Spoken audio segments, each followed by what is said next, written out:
Hello guys! For tonight's video ay samahan niyo po akong gumawa ng ating coconut macaroons. Ayan. Pawisan ng lola ninyo. Ayan, as you see, gabi na. At umuulan-ulan pero mainit. Diba? Open air na tayo pero mainit pa din. O siya, eto na po. Bigay ko na sa inyo ang ating mga ingredients. So, kailangan natin ng 2 cups na ayan. Yung sapal ng niyog.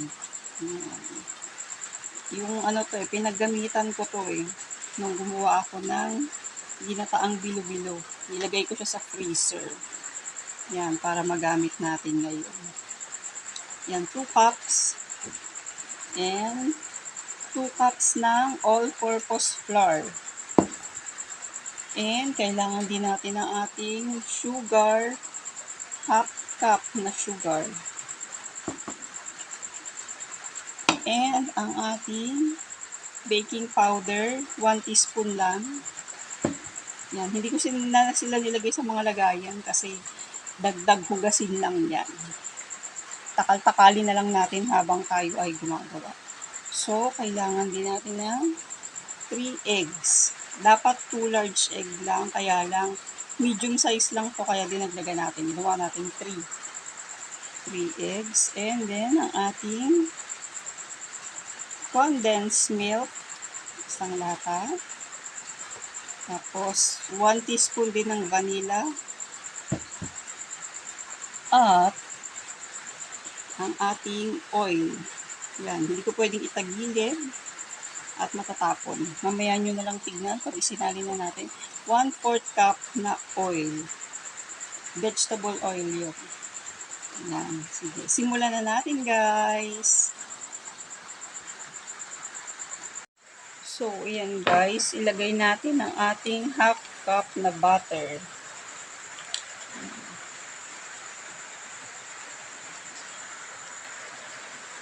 So, ayan, half cup. Half cup ng ating butter.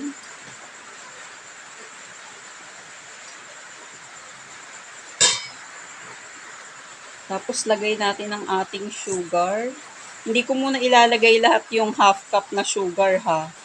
Kasi baka sobrang tamis na naman. Alalay lang tayo sa tamis. Tapos, ayan. Mix natin.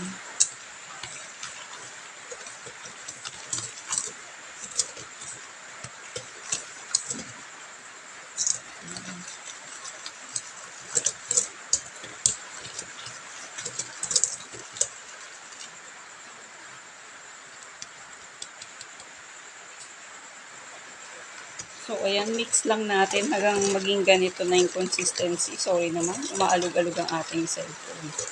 O yan, hanggang ganito na yung magiging consistency niya. Tapos, add na natin yung ating eggs.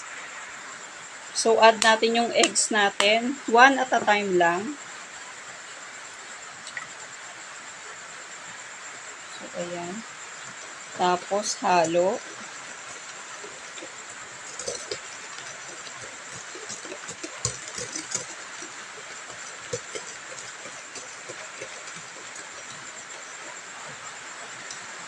So, ayan. Ang ganda ng niya. Ang ganda ng consistency niya. Tapos, yung ating pangalawang egg.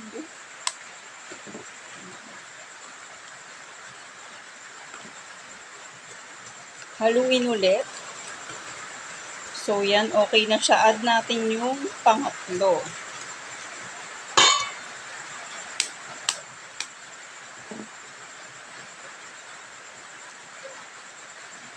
Ayan, ang ating third egg.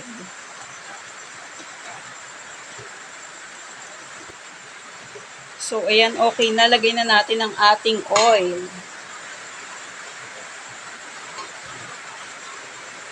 Ayan, ang ating oil.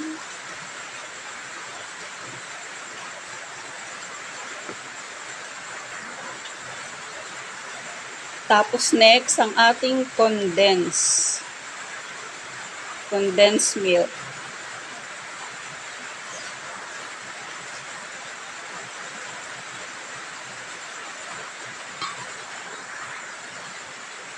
So, ayan, sinimot natin ng husto yung laman ng lata. Sayang, mahal na ngayon ang mga bilihin.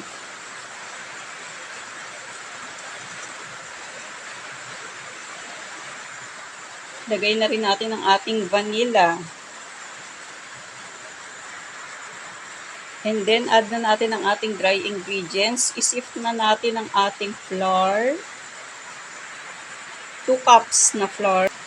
1 teaspoon na baking soda. Ay, baking powder pala. Sorry. Baking powder yon. 1 teaspoon baking powder. Yan, isift na natin.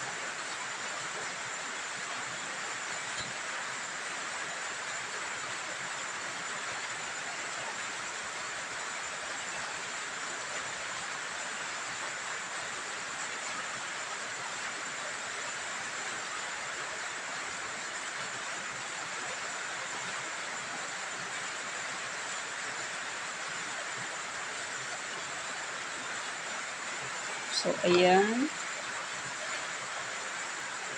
At haluin na natin.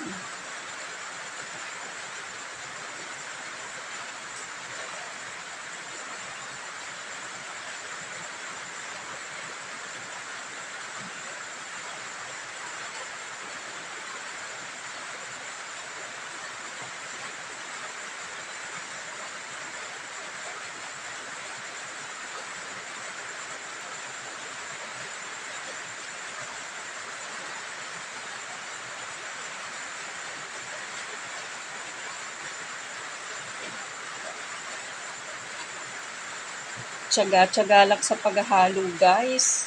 Hanggang lumaki ang braso nyo.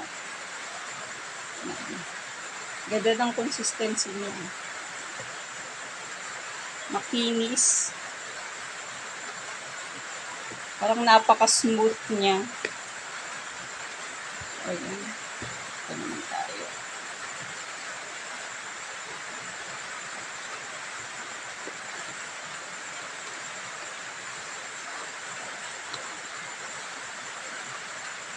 Ang ganda, oh. Ang ganda ng texture niya, guys.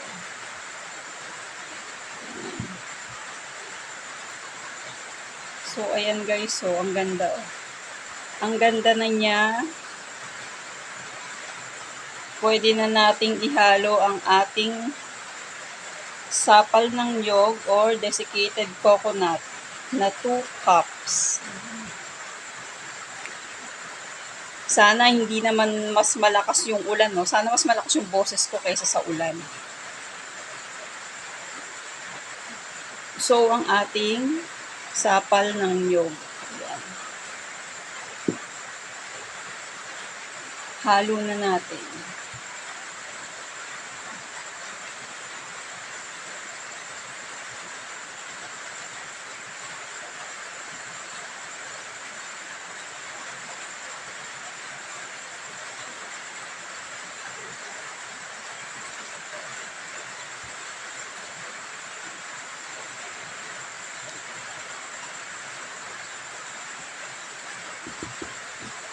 May nakikita akong mga ano ng niyog.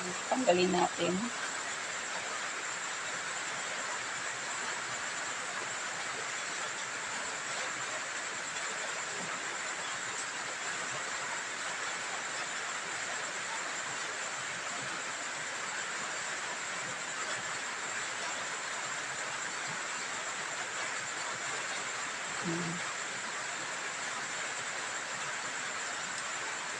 So, ayan, haluin lang mabuti. Make sure na halong-halong siya. Walang mga buo-buong arena.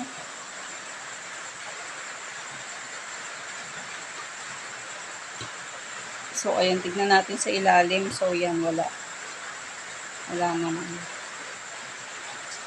Halong-halo na siya, guys. So, ayan, na-preheat na natin ang ating oven sa 180 degrees Celsius. Tapos, i-bake natin siya for 12 to 15 minutes siguro. Or toothpick check na lang kung okay na siya. And since wala tayong macaron liner at saka wala rin tayong macaron mold, yung cupcake mold ang gagamitin natin. So, medyo matagal ng kaunti yung kanyang pagluluto, ang ating pagbe-bake. Kasi mas malaki siya kaysa yung usual na size ng ating macaron. So, ayan, lagyan na natin ng ating mga mold. 1/4 cup ang ilalagay natin.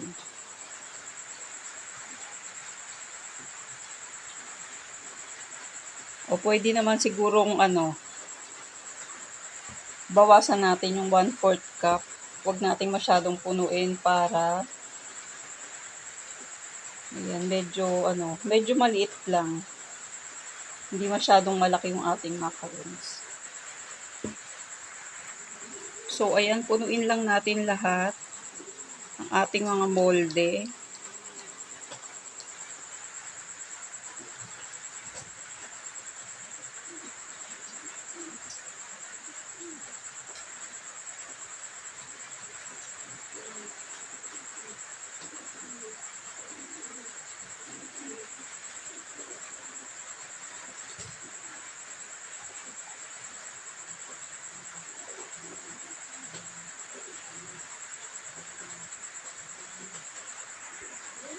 So, ayan guys, puno na tong isa. Yung isa naman. Pero parang isasakto na natin siya sa 1/4 cup para magkasya dito sa dalawa at hindi na tayo maglabas ng iba pang molde, no? So, 1/4 cup nang gagamitin natin. So, ayan, at tapos na natin lahat. Napagkasya natin siya dito sa 2 dozens natin na cupcake mold. So, yan, bake natin siya sa 180 degrees Celsius for 12 to 15 minutes. So, wait na lang kayo guys ha. After 15 minutes, kung ano ang magiging resulta ng ating ginawa. So, ito na siya guys. May naluto na tayo. Ayan. Tingnan natin. Medyo kakaiba yung itsura niya, no? Hindi siya kagaya ng ibang macarons na yung parang may buo-buo. Diba? Parang may buo-buo, may curly-curly. Yung hindi yung ibabaw niya ba? Hindi pantay. Siya smooth siya. Talagang ibabaw niya. Yan. Eto na guys. Luto na sila. Ayan. At ito ay in-mold na natin. Tingnan nyo. Oh, hindi ba? Hindi naman siya dumikit. Kahit wala tayong cupcake liner. Yan. Ano pa nga pang gagawin natin? Tikman na natin yan, guys. So, eto na nga yun, guys, no? Nilagay na natin sa lagayan. Yan. Nilagay na natin sa lagayan ng ating na-bake. At itatabi na natin kasi gabi na. Gabi na, as in, madaling araw na pala. Ayan, diba? So, ayan. Ito na siya, guys. So, ano pa nga pang gagawin natin, diba? Papatagalin pa ba natin to? Siyempre, tikman na natin. Ayan. Paano ba? Ayan. Ayan yung loob niya, oh. Hindi masyado kita. Ayan. Pasensya na, low quality ang aking camera. So, ayan, tikman na natin.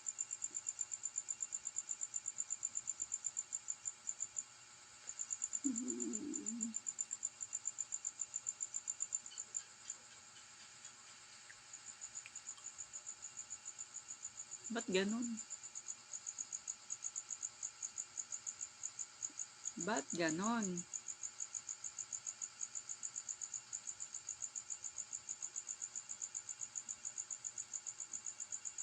Ba't ganon talaga? Ba't ganon siya kasarap? Grabe. Sarap.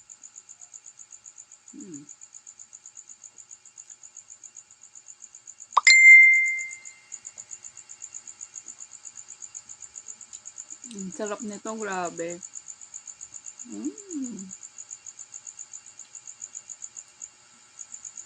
Tikman nyo guys. Tikman nyo. Naiinggit ko kayo. Masarap na magkape. Pero pag nagkape ako, hindi na ako makakatulog. Sarap talaga.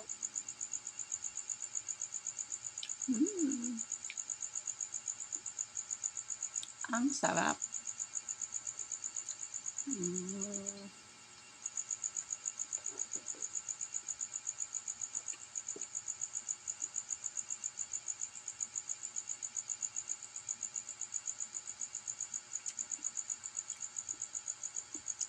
Ang sarap.